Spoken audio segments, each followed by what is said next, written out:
নমস্কার বন্ধুরা, আমাদের চ্যানেলে নতুন একটি ভিডিওতে আপনাদেরকে স্বাগত। আজ এই ভিডিওতে আমরা বলবো এমন একটি স্তোত্রের কথা, যে স্তোত্র শুধুমাত্র শ্রবণেই আপনাদের জীবনে যে কোনো সমস্যার সমাধান হয়ে যাবে। বন্ধুরা, আপনারা নিশ্চয়ই জানেন জীবজগতে সূর্য হলেন সকল শক্তির উৎস, শুধু উৎস নয়, প্রাণদাতা। তাই নিজেকে সুস্থ রাখতে এবং পারিপার্শ্বিক অবস্থাকে সুস্থ রাখতে, সংসারের সচ্ছলতা আনতে, কোথাও টাকা আটকে গেলে বা চাকরিতে পদোন্নতি আটকে গেলে কিংবা জীবনের যে কোনো সমস্যা দূর করতে প্রতিদিন সকালবেলা অবশ্যই পাঠ করুন সূর্যের দ্বাদশ নাম স্তোত্রটি। শিক্ষার্থীদের ক্ষেত্রেও এই স্তোত্রটি কিন্তু খুবই ফলদায়ী। দেখবেন এই স্তোত্রই আপনার জীবন বদলে দেবে।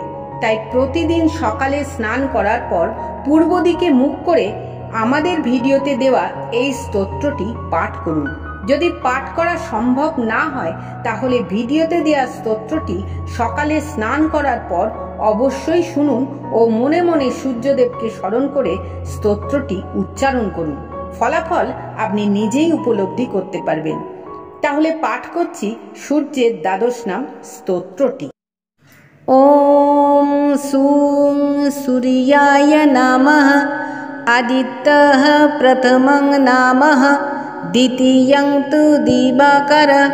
তৃতীয়ং ভাস্করঃ প্রক্তং। চতুর্থং তু প্রভাকরঃ। পঞ্চমং তু সংশ্রাংশুঃ। ষষ্ঠং त्रैलोक्यलोचनः।